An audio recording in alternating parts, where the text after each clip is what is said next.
So we'll be doing pharmaceuticals, importantly, and drugs, medicines, etc., all forms of medicine and pharmaceuticals. And we'll be doing, very importantly, steel. And Are we we'll going also back be to Hadi doing after chips this? and things associated with chips. And sir, what do you plan on talking with the Japanese Prime Minister about next Friday when you all meet? Well, he's coming in, next week. I don't know, he asked for a meeting, and I have great respect for Japan. I like Japan. Prime Minister Abe was a very close friend of mine. What happened to him was so sad, one of the saddest days. But they're coming in to speak to me, and I look forward to it. Mr. President, on the crash, do you have any concerns that your commentary about things you have described as common sense or your observations could in any way interfere with the thorough investigation of the crash? No, I think they'll do an investigation. It'll probably come out the way I said it. I like to put it up front. I'm so tired of listening to things happen to our country, and then people say, we'll do an investigation, and 3 years later they come out with a report that nobody looks at. Especially, not in all cases can you do that, but in this case, you know, you had a helicopter that was, the Black Hawk was too high. It was above the 200 limit by double. Shouldn't have been there. And there were some other mistakes made too, and I pointed them out also, and I was right on all of it, but they'll still do an investigation just to check it out, but I think that's what you're doing. As Commander-in-Chief, are you at all concerned about opining about the Army and the conduct of that aircraft when you are Commander-in-Chief and these are the people who report to you? No. And there's an investigation on them? This was all caused by bad rules, regulations, and other things by Biden, the Biden administration. And when you look at the way they ran things, in fact, if you look, we hired, one of the first things I told them to do, I said, get talented people in those beautiful towers overlooking runways. You better get them in there fast because we don't have people there that are qualified. And you knew that because planes were landing very, very late. They were circling all over the place. We had people that didn't know what the hell they were doing. And if you look, excuse me. And there are other excuse me.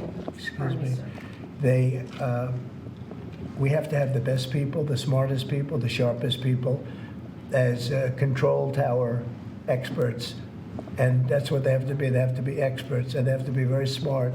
And we didn't have our best. And if you read the quote that I read yesterday at the news conference, it talked about people that were psychologically injured were okay, and people that had lots of problems were okay. I'd read it again if you'd like me to, but I don't think I have to waste your time. Is there any concern, though, sir, with planes in the air all around the country, people relying on that as safety? Are you suggesting there's an ongoing risk? No, I think there's very little risk, but I think that we have to make sure that this never happens again. Very, very little risk.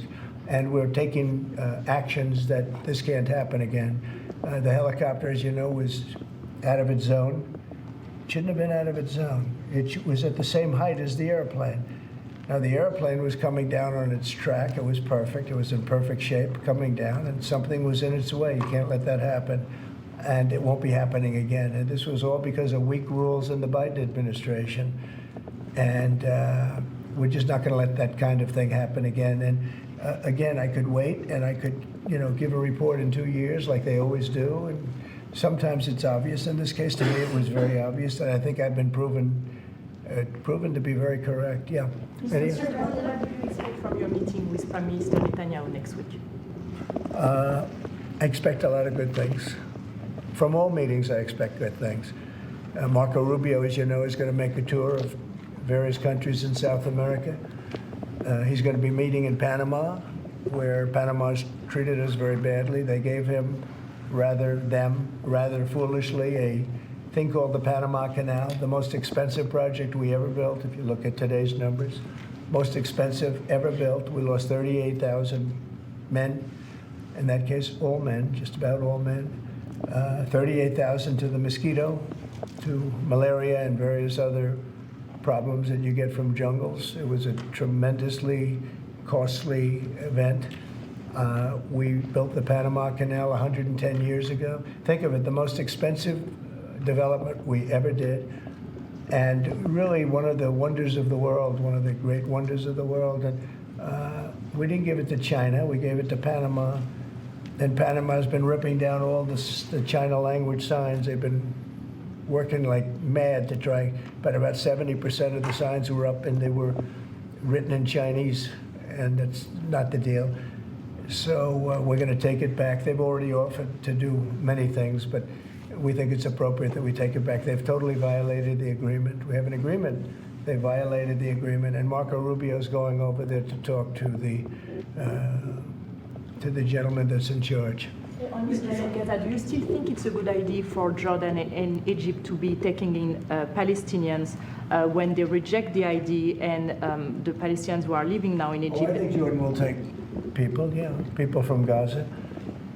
And I think Egypt will take them also. I mean, I heard somebody said they're not going to, but I think they will.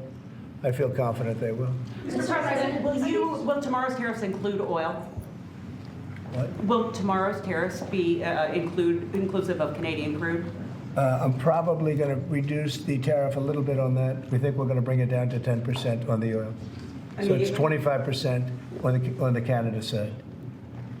Mr. President, are these tariffs stacking on top of already existing tariffs, or this Yes, will be the total? on top of whatever may be existing. Yeah. Mr. Mr. President? President, ask you a question about Venezuela.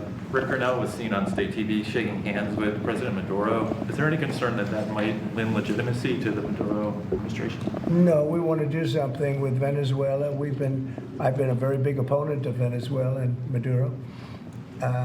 They've treated us not so good, but they've treated, more importantly, the Venezuelan people very badly. We have tremendous Venezuelan population. I got 92% of the vote, the Venezuelan vote. Now we want to see what we can do to get people back in their homeland safe and free and all. He's meeting with a lot of different people, but we are for the people of Venezuela. We're for the Venezuelan Americans. If you look at it, we have them all in Florida, right around the Doral area. That's really, they call it Little Venezuela, right? And they voted for me close to 100%. So we'll see what we can do to straighten out the situation in Venezuela. Venezuela has been very unfortunate. I was very surprised when I saw that Biden agreed to buy a lot of oil from Venezuela, because Venezuela was just about finished, the dictator. And when that happened, it brought him back to life. You know, Biden went out and they buy millions of barrels of oil. I say, what's that all about? So we're not going to let that stupid stuff happen. So we'll see what happens. We're not happy with Venezuela. We don't like the way they've treated the Venezuelans at all. Mr. President, there have been some warnings or messages that government websites will be shut down this evening to scrub them of DEI content. Can you confirm if that's What's accurate? been shut down? Government websites, will be shut down this evening to scrub them of DEI content. Can you confirm whether that's accurate and if there are any concerns? I don't know. It about- doesn't sound like a bad idea to me. DEI would have ruined our country, and now it's dead. I think DEI is dead. So if they want to scrub the website, that's okay with me. But I can't tell you. I guess probably certain people handle it certain ways. But I'll tell you who's very happy about it: the military. The real leaders, the real generals in the military, they're very happy about it.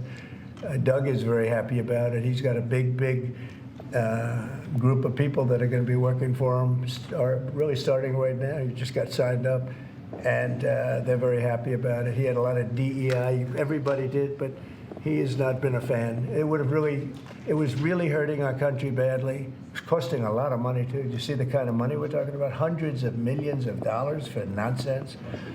Now we have our country back now. Our country is back, and it's a nice thing to say. I've never seen such love. I've never had anything like it. I've never seen anything like it. People are coming up, sir, thank you for bringing our country back. We were losing our country, and I think we're stronger now than we've been in many, many decades. Any update on your call with Vladimir Putin? Well, we'll be speaking. We'll be speaking, and I think we'll perhaps do something that'll be significant. We want to end that war. That war would have never started if I was president, and we want to end that war. That war is a horrible war. Millions of young people are being killed, mostly on the lines now, mostly soldiers. But the cities have been largely destroyed, many of them. They're like demolition sites. But the soldiers are just shooting at each other. You know, it's a very flat land. I said this the last time, very, very flat land. The only place that a bullet stops is when it hits a person and they're hitting a lot of people. They're hitting a lot of soldiers, but on both sides. You know, I think Russia would probably say close to 800,000, and Ukraine 600,000 or 700,000. And it's just a senseless situation, and it's got to stop. So whatever I can do to stop it, and we are having discussions, yes. Ongoing, already scheduled, and ongoing? Already talking, yes. So you've already spoken to Vladimir Putin? I don't want to say that, but we are having very serious discussions about. Is there a reason you don't want to? We are. Well, I just don't want to say that. We're having very serious discussions about that war, trying to get it ended. With Russia? With Russia, yeah. At the Department of Justice and the FBI, there are a number of high-level people who are being asked to resign or are being told they are going to be fired. Did you specifically request any actions at the Bureau or DOJ with respect to those employees? No, but we have some very bad people over there. It was weaponized at a level that nobody's ever seen before. They came after a lot of people, like me, but they came after a lot of people. No, I wasn't involved in it. I'll have to see what is exactly going on after this is finished. But if they fired some people over there, that's a good thing, because they were very bad. They were very corrupt people, very corrupt, and they hurt our country very badly with the weaponization.